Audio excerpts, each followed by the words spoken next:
Mucho gusto a María Amparo Casar, presidenta ejecutiva de Mexicanos contra la Corrupción y la Impunidad. Estimada María, qué gusto me da saludarte. Hola Iván, ¿cómo estás? Mucho gusto en estar contigo, Iván. Me da mucho gusto, María. Mira, pues de entrada me gustaría ver si a ti ya te quedó claro cuáles son los puntos del plan B, más allá de los que originalmente iba a presentar el presidente y que pues, no iba a alcanzar mayorías, entonces presenta el plan B.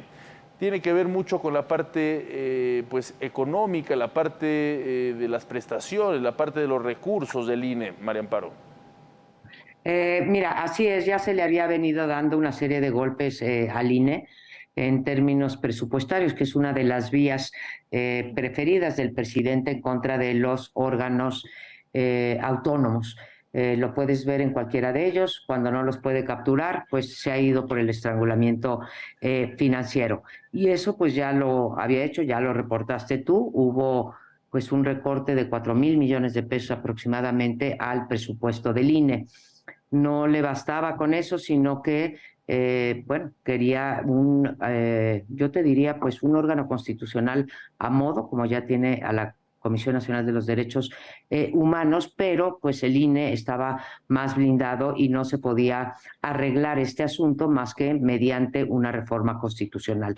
Manda la reforma constitucional el presidente y pues no alcanza la mayoría requerida de los 2/3, aún con su coalición.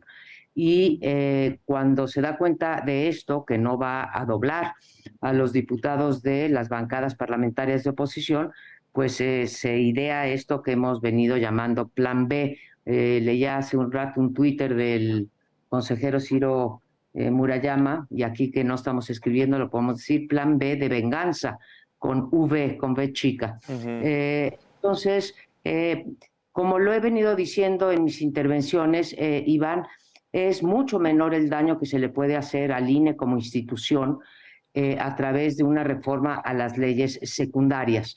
Entonces, una vez, no lo sabemos, estoy adelantando que va a ser derrotada, ya se posicionaron parte de los partidos, ya se posicionaron los dos diputados, diputado y diputada de Morena y el diputado del PRI, Alejandro Moreno, en sus calidades de presidentes de las diferentes comisiones, y está claro, ya lo dijeron con todas sus letras, que la oposición votaría completa en contra.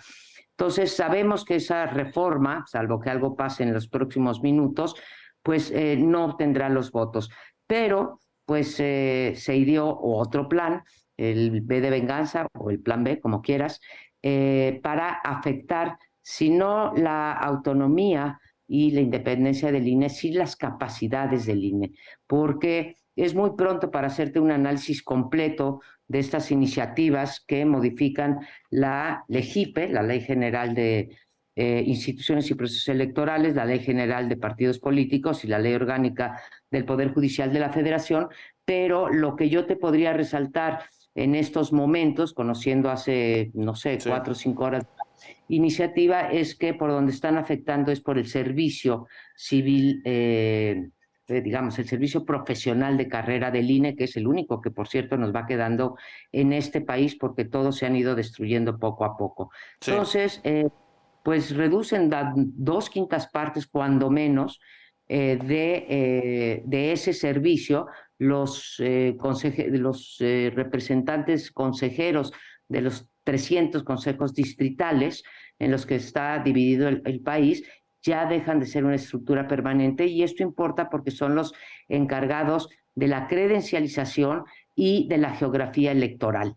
Entonces, eso va a dañar las capacidades hacia el 24 para poder desempeñar bien su trabajo. Sí. Pero la mayor, digamos, el corazón de las iniciativas que reforman estas 3 leyes que te acabo de mencionar es ese, dañar las capacidades del INE. Sí, se habla justamente de que este plan B tendría como, bueno, buscar reducir los salarios de los consejeros, eliminar fideicomisos y destituir a su secretario ejecutivo Edmundo Jacobo Molina. entre otros puntos, seguramente, María Amparo Casar, como bien dices, una de los objetivos es eliminar las capacidades del INE. Pero bueno, vamos a irlo conociendo. Ahora, en la parte política, María Amparo, ¿qué significa para el presidente? Fue un retroceso no haber obtenido pues, una de sus reformas que pues, traía desde su campaña.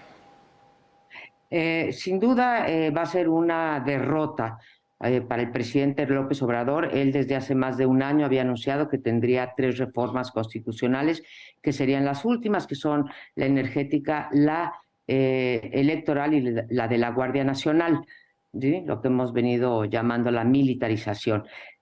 Consiguió la de la Guardia Nacional, no consiguió la reforma constitucional porque la Suprema Corte de Justicia echó para atrás una parte y el PRI, digamos, se pasó a votar lo de la Guardia Nacional del lado de Morena, pero en el caso de la eléctrica, que podrías contabilizarla como un retroceso en los planes de Andrés Manuel López Obrador, lo cierto es que con la pura ley de energía eléctrica, él puede conseguir las políticas públicas que quería llevar a cabo.